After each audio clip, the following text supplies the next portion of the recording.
Hey guys, I am here with my best friend Jordan Hanz, and we filmed this Hellraiser collab. I am the Chatterer, she is Pinhead, if you couldn't tell, and this was truly the coolest video.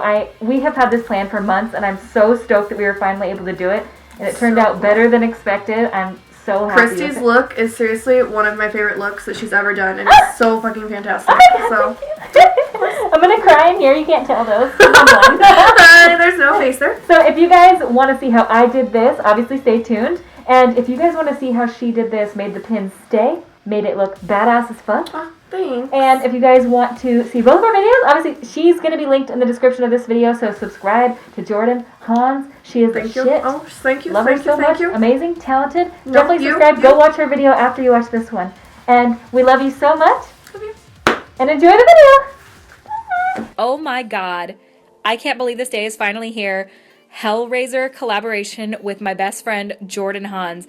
If you guys don't know who Jordan is, well, number one, what are you doing with your life? Number two, go check her out. I am the Chatterer to her Pinhead, and I hope you guys like my look as well. What is Halloween if not bringing up all of our nightmares into one place and teaching you how to make them out of cotton and latex? I am so excited to be collaborating with my best friend on this. We have already done one other look together, Chucky and Tiffany, and I loved that video so much. If you guys have not seen it yet, make sure you go check it out after this video. Today is the tutorial of all tutorials, the one I've been the most excited to bring you guys. This may not be everybody's cup of tea. I know it's very scary, but to me, I am so proud of this look, and it's my favorite that I've ever done. So I hope you guys like it as much as I do, and make sure to give this video a thumbs up if you like it, and let's get into the Chatterer. I started off with these resin teeth that I got from Amazon. These are little dental veneers. They are a little bit too large, so I had to grind them down, and the way I did that was with a little Dremel tool. You can see I ground the back down so it wasn't in such a point,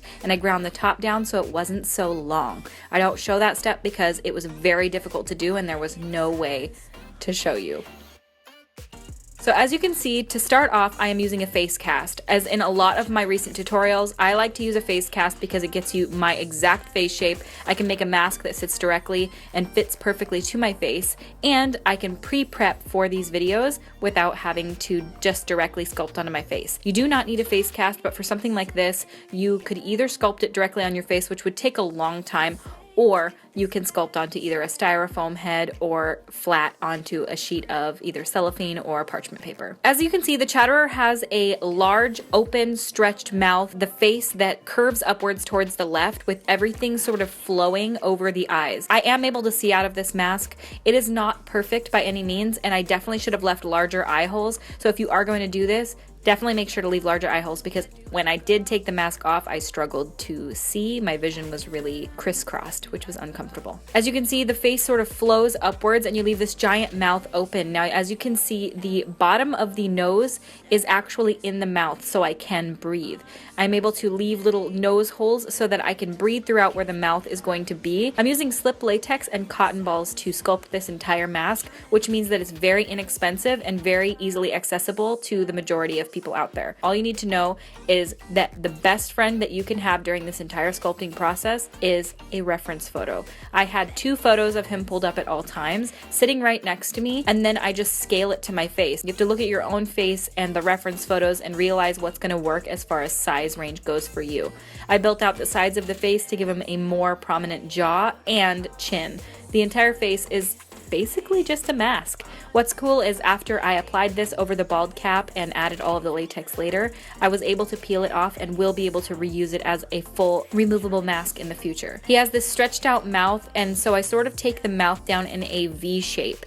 As you can see, the top is more stretched up further out, and then it sort of angles inward down to the lower lip. From the large outstretched mouth, everything curves upwards to the left of the face, surrounding the crumpled face and twisted and turned, and I'm not sure, is he burned? I think it's a burn, but I don't really know because Hellraiser scares me on another level. I watched Hellraiser 2 and I wanted to actually die. I was so scared. I was like, how is this a thing? How do people love this? I was so afraid. Some of my best friends throughout this entire sculpting process were these little Q-tips that have a pointed tip to them and a flat end as well. I got them from Amazon and I will link them down below because they are so helpful in letting you get into those precise areas that you want to around the mouth to create detail around the face.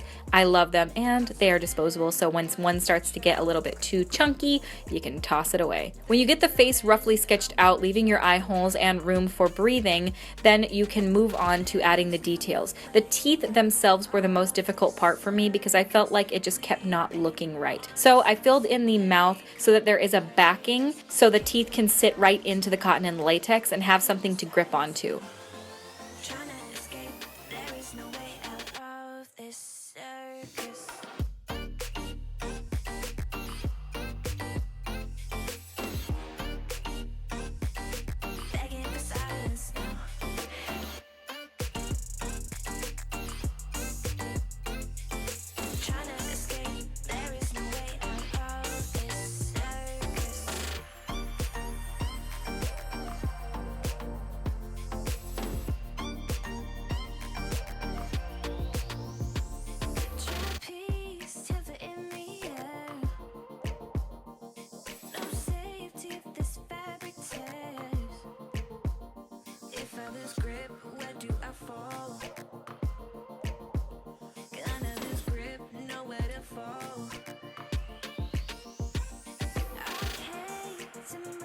Then I took a little piece of cotton soaked with latex, rolled it over the top, and then pushed it into where the gum area of the teeth would be so that you can have something gum-like holding the teeth into place, and then you don't have to worry about them falling out. Instead of cotton balls for this, I'm actually using cotton rounds and just tearing them apart so that I have little flat pieces of cotton that I can then push into place and mold around. Pushing down the liquid latex into those gum areas so that you have definition where the gums would be, coming down from the teeth, and that's pretty much it as far as the mask goes. I know that it's not all that detailed in explaining how to do this mask step by step because it really depends on your face shape and the reference photo that you use. The Chatterer's most important features are going to be his outstretched mouth, the curving up of the face, which is actually really easy. Since he is a twisted up ass demon, you don't have to worry about it looking perfect and smooth. What's really nice is that slip latex has a thicker consistency and it's much easier to work with than a traditional balloon latex, which I've said in some of my last tutorials. When sculpting, it's best to put down some latex first, lay your cotton over the top, and then soak that cotton in latex and then really mold and manipulate it to the shape that you want it to be. Because his face does twist upwards to the left, everything has that flowing pattern and it flows with the face around the sunken out eyeballs. A lot of this comes down to the paint job. Chatterer also has this really disgusting neck, and I didn't want to sculpt this directly onto my neck, and I don't have a neck cast, so I used a styrofoam head. This is what you would use if you don't have a face cast, so know that you can get these anywhere. I got mine from Michael's for $5. So essentially I start off by putting down a layer of liquid latex and then placing my cotton balls over the top. Then I smooth it down with a layer of liquid latex over the top, soaking the cotton balls to make sure that they are moldable and I can manipulate them into the shape that I want. I did then place more cotton balls over the top, shape them down into what looks almost like a rib cage or like hands almost. It's so strange. So placing those down and soaking them in cotton and latex, molding and manipulating them into the shape that you see here, using your reference photo again is going to be your best bet. And then also using my little cotton tip to really get into those fine details and make the areas stand out. Once everything is dry, we are ready to paint. To paint this mask, I'm going in with my alcohol activated palette. This is the Skin Illustrator On-Set palette, and I'm going down first with some skin toned shades, covering the entire base, excluding the mouth. If you don't know, alcohol activated paints are obviously activated with 99% isopropyl alcohol. When you use that, there is no transfer, there is no removal of the paint. You don't have to worry about anything coming off, and you get a much more translucent skin-like effect, which I love. Layering is going to be your best friend, so I go in first with that peachy toned color, and then I go over the high points of the face with the lightest flesh toned color in the palette to really add definition, and you can see then the real shapes and twists and curves to the face. The lips are going to obviously be a bit of a darker pink, as lips would be. To go inside of the mouth, I took a pink, which is more of a mauve-y color, and then I start deepening as I go. You first start off with your base color, and you can always continue to layer alcohol paints. If you put down too much color, take some alcohol and remove it and start over, or you can just layer right over the top. I am really deepening up areas that would be the deepest, so underneath the folds of the face, anywhere that would be casting a shadow down, and making sure that the gums are nice and irritated.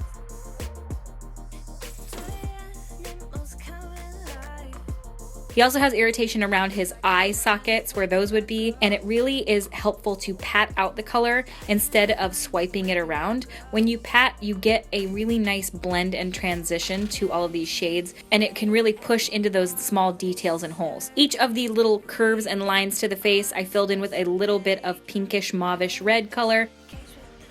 I put a little bit of highlight of white on the bottom lip, and then patted some of that color in the modeling texture around so that it does look like skin. As you can see, I am doing a massive amount of layering. You can't do too much paint. It's going to always look better the more you layer, and the more depth that you give it, the more realistic it starts to look. Adding in a vein toned blue is a huge helper in making the skin look like it has a translucency and that you are seeing the veins through the skin.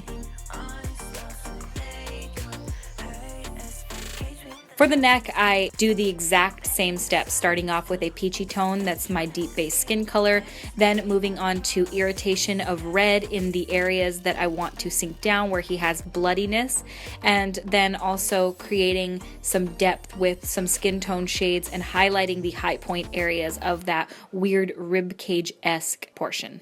And we're gonna move on to application. Oh my god, look at it. So starting off with, you guessed it, a bald cap. That is going to be the first step in making sure that none of this liquid latex is going to get in our hair. I wanted to cover my eyebrows as well because you do not want any liquid latex getting into your hair whatsoever. It's going to be a bitch to take out and it's going to hurt so badly. So I make sure to cover any hair that could possibly get touched by latex with Vaseline so that it just slides right out of the hair. I then put on the bald cap. If you don't know how to do this, there are a million tutorials online. You don't have to have a perfect bald cap application for this because it's going to be completely covered. I glue down the edges of the bald cap with Aide, and then I move on to sketching out where the mask is going to be. You want to do this because you want to know exactly where you're going to need to create the back of the head and the bottom of the neck to match and meet everything up together later. Then taking some cotton and some slip latex, the same products that we used to create the mask, I am then creating the back and sides to the head where everything will meet up with the mask that we made. First putting down a thick layer of the liquid latex, and then I'm going to place cotton balls all over the top of this. The same patterns and similar shapes that we did on the face. Things curving, things twisting, things staying flat. You want to make sure that it's just slightly cohesive with the mask that we made so that it doesn't look like just a flat surface back there.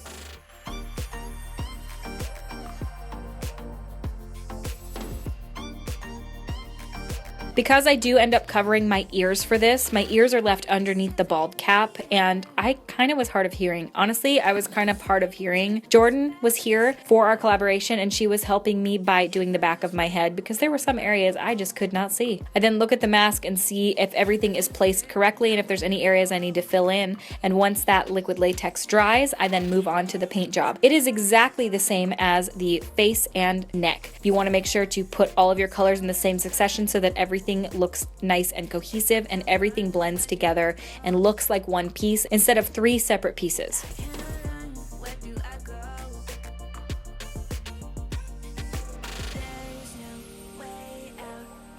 Adding the pink and red irritations around any of the areas that dip in, and then also extending the blue vein color back from the mask. I held the mask up to my face in the area that it would be, and then extended those veins so it looks like everything connects down.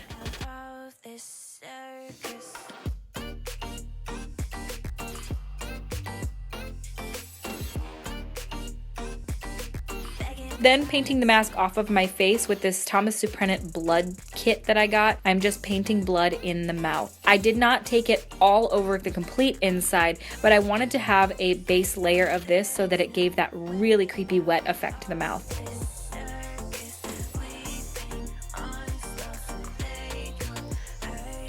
I also extended that up a little bit onto the face from the lips and down a little bit onto the chin, as if the little blood drip areas where his mouth is stretched out would be extending downwards. This helps with the effect later because you add the wires and it's stretching his skin out, and then it shows you that those areas are being ripped apart and blood would be dripping down. I then placed some liquid latex on the back of my neck and then stuck it down to my skin, removed it so the latex could get tacky, and then replaced the neck piece back. I then filled in the areas of the neck as well with a little bit of fake blood, and then we are moving on.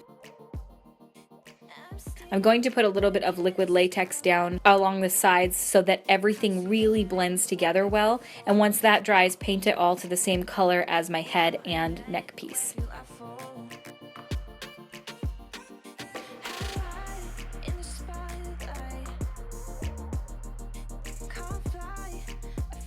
I then took some liquid latex and placed it around my head, waited for it to get tacky, and adhered the mask to my face. And then I make sure to melt everything together with more cotton and latex. This is the step that sort of meshes everything together so that when I did end up taking this off, I now have a full head prosthetic of the Chatterer. I can reuse this, re-wear it, re-put it on if I need to. If you ever wanted to just wear this out for Halloween and make it ahead of time, this step right here meshed everything together to make it an actual removable mask, which I was super stoked about. I then painted over that the exact same way, starting with the base colors and working my way up with the reds and blue tones. The Chatterer has wires that are stretching his mouth apart, so I poked a couple of wires, one in the upper hand corner of the stretched out mouth, one in the center, and then one on the bottom. I did need to sometimes take a little pin and push it in first so that the wire had a hole to go into. So I put a piece of wire on one side, a piece of wire on the other, and then sort of twisted them together around the back of my head.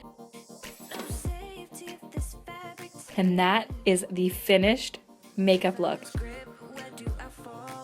I then grabbed a costume. This costume I bought, which was from Amazon, and it is the Katniss Everdeen costume. It works perfectly for Chatterer and Pinhead. Honestly, it's the perfect costume. It's not exact, but it totally gives the impression that you need. Strappy, belted look that both of them tend to go for. And that is the finished makeup, you guys. I hope you love this as much as I do. I am truly completely obsessed with this. Of all the makeup looks I've ever done here on my YouTube channel, this is probably my favorite. I know it's probably not going to win all the kids over and be everyone's favorite because let's face it, it is creepy as hell. The Chatterer could not be more scary if you ask me. He's what I imagine real hell is like. I don't know if you guys have seen Hellraiser, but if you haven't, probably don't, because I'm not kidding you. My husband had it on one day and I came home and I just started watching it because it was on the TV. Mortified. It is one of the goriest, most horrifying movies I swear to God I've ever seen in my entire life. I love Jordan so much. If you guys have not checked out her video yet, make sure you do. She is one of the most talented artists I've ever known in my entire life. She is so funny. She's just the best. Her Pinhead is so cool. So make sure you go check out Jordan. Her channel will be linked in the description of this video, along with her video explaining how she got all of the pins to stand straight up and be this creepy ass, hell-raising Pinhead. I hope you guys love this collaboration. If you do, make sure to give this video a thumbs up and subscribe to my YouTube channel. Also, make sure to go subscribe to Jordan's channel. She is putting up a video the same days as me, except for she's missed no days because she's the best and I am a bag of dicks. I thank you guys so much for watching, and I will see you at my next video. Bye! Oh, are you doing it? Are you actually doing it? This is gonna be so not fun to take off fully. Oh, it's kind of fun on the face. Ooh, do it on the face. It's like on the easy face? on the face, yeah. Oh, that's right on my That was eyebrow. your But no, just right on my eyebrow. I took an eyebrow hair. Oh. Oh! Look at that. It took off your bald cap chunk. It did? Yeah, look at your hair in the camera. Look at that. Oh my god, it did! Well, they so all? weird. It like... That one did too! No. Wait, what? Yeah, it's like deteriorating your bald cap. Dude, what the fuck? Okay, well... Dude, look at that! What's happening?